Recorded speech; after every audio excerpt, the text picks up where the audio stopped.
आपण पाहत आहे संगम न्यूज TV नेटवर्क महाराष्ट्र, जिल्हा प्रतिनिधी यवतमाळ येथून। तुम्ही संगम बहुउद्देशीय तालुका अध्यक्ष होते आणि कोणीतरी एक पुढाकार घेणारा एक व्यक्ती आला दैवत म्हणून आणि त्यांच्याकडून हे तयार झालेलं आहे रस्त्याचं काम। तुम्हाला काय वाटते? तालुका प्रतिनिधी आदेश साठे, बातमीपत्र ग्राउंड लेवलवरून।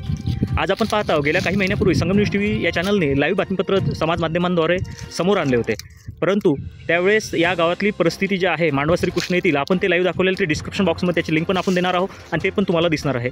तर या ठिकाणी संगम बहुउद्देशीय ती बातमी पाहिल्यानंतर संगम बहुउद्देशीय गवळी समाज संस्थेने तो प्रश्न उचलून धरला आणि स्थानिक गाव श्रीकृष्णनगरी मांडवा गवळी समाजाचे हे दत्तक घेतले आणि त्याच बातमीपत्राच्या माध्यमाद्वारे घाटंजी तालुका येथील भारतीय जनता पार्टीच्या रीनाताई धंद्रे यांनी तो प्रश्न सामाजिक कार्यामधून उचलून धरला।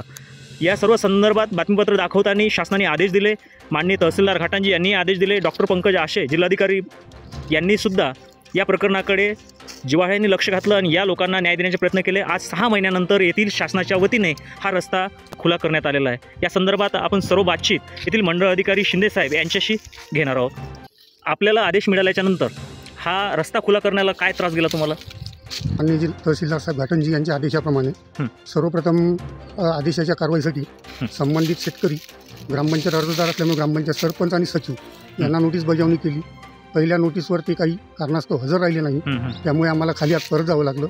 परत एकदा आम्ही नव्याने नोटीस बजावणी केली व आज त्या आदेशाप्रमाणे आपण या ठिकाणी सर्व शेतकऱ्याच्या संमतीने, गावकऱ्याच्या संमतीने रस्ता ग्रामपंचायतीच्या ताब्यात देण्याची कारवाई केलेली। म्हणजे आता यापुढे हे लोक त्या रस्त्यात जाणे न करणार का? ते लोकांना आपण ग्रामपंचायतीच्या ताब्यात दिलेला आहे, ग्रामपंचायत आजपासून त्याची कारवाई सुरू करू शकते।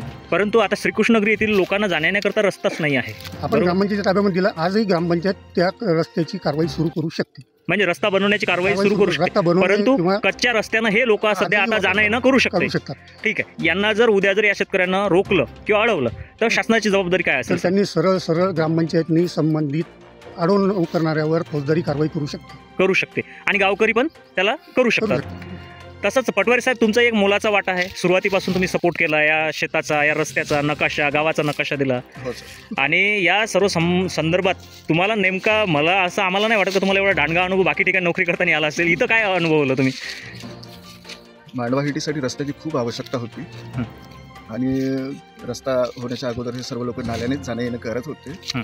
तर ह्या लोकांना मी नकाशाप्रमाणे रस्ता म्हणजे हा शेतातून जाणारा आहे हे सर्वात अगोदर मी सांगितलं। हा नाल्यातून रस्ता नसून हा शेतातून आहे आणि मी मग ज्यांना नकाशे वगैरे म्हणजे मागितले त्यांना तुम्ही ते नकाशे पुरवले। परंतु तुम्ही या ठिकाणी नोकरी करताय किती वर्ष झाले याच गावामध्ये?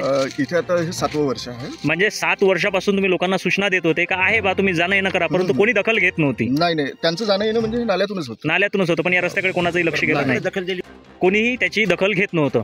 परंतु तुम्ही तो एक सपोर्ट केला, माणूस म्हणून एक जिव्हाळा जपला आणि माणुसकीला जागृत ठेवण्याचा प्रयत्न केला नोकरी करताना। हे आज तुम्हाला कसं वाटतं हा रस्ता खुला झाला तर? खूप म्हणजे मला आनंद होत आहे की म्हणजे आपल्या प्रयत्नाला फळ मिळालं, यश मिळालं। समाज माध्यमांद्वारे ते वरतं आलं, काही सामाजिक कार्यकर्ते यांनी ते उचलून धरलं, विद्यमान तहसीलदार साहेबांनी खूप म्हणजे इथं सहकार्य केलं। आपलं काय मत आहे या सर्व संदर्भात? तुमचा एक सिंहाचा वाटा आणि हो किंवा रस्ता मोकळा झाला, 8 महिन्याची मेहनत आज आम्हाला फळाला मिळालेली आहे। कारण काय की खूप विरोध झालेला आहे, कारण का आम्हाला असंही माहित पडलं का तुम्हाला पक्षातून विरोध झाला, परंतु तुम्ही पक्षाच्या भरवशावर न राहता सामाजिक कार्यकर्ता, शहरामध्ये आणि तालुक्यामध्ये सामाजिक कार्यकर्ता म्हणून अशी एक महिला आघाडी तुमची एक ओळख आहे, तर तुम्हाला आज हे प्रयत्न, हे यश मिळाल्यानंतर काय वाटते? खूप आनंद होत आहे, कारण त्या मुलांच्या, त्या बायकांच्या ज्या वेदना आहेत जर ते बघितल्या तर खूप कठीण आहे ते साकारणं म्हणे। आणि हा रस्ता मोकळा करणं आमचा पहिला उद्देश होता आणि हे माझं पहिलं काम होतं।